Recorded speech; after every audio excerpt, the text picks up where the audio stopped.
My name is Kathy Wafer, and I am a living picture of prayer and grace. It is only through God's grace and prayer that I am here where I am on my faith journey. I come from a long lineage of Methodist ministers, and I was baptized and confirmed at Christ United Methodist Church. However, it wasn't until 14 years ago that I finally answered the call to ministry. It has been said that a minister is one that rises up from the congregation, and that is the church that recognizes the gifts and graces and encourages us to move forward with God's plan for our life. Reverend George Pierce, Reverend Ed Thomas, Reverend Conrad Edwards, Bonnie and Sue, and many others at Broadmoor saw something stirring within my heart.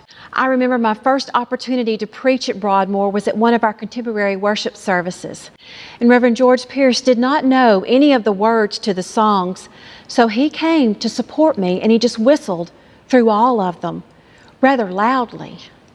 And one Sunday I saw him walking through the church, going up and down the stairs. And I jokingly asked him if he was practicing climbing Jacob's ladder. And he said, "No, Kathy, every Sunday I come here and I walk through the church and I pray for everyone who might be here this day." And his words and actions ignited a spark within me to the importance of prayer. And prayer is a precedent before any ministry can ever begin. And as I said before, I would not be here had it not been for the prayers of many people.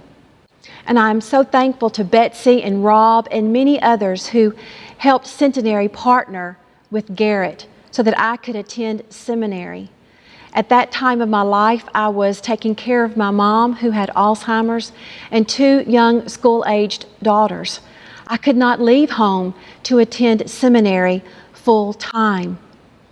The road trips to Garrett with Kathy Bruton were a blast. Lord have mercy. And when I received my Master's of Divinity degree, my husband Corey and my daughters Jessica and Madeline received a PhD, putting her through.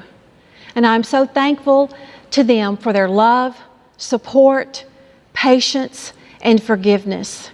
I also want to thank Reverend Ken Irby and Reverend Matt Rawl for encouraging me as I preached and teached and assisted the congregation in growing in spiritual formation.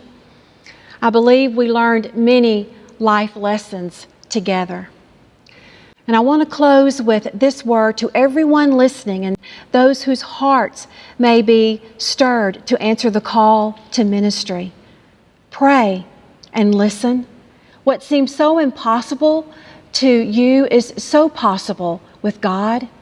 What God calls us to do, God equips us to do. And we are all just living pictures of prayer engraved in the palms of God's hands. And praise God for God's unlimited patience, faithfulness, and love for all of us.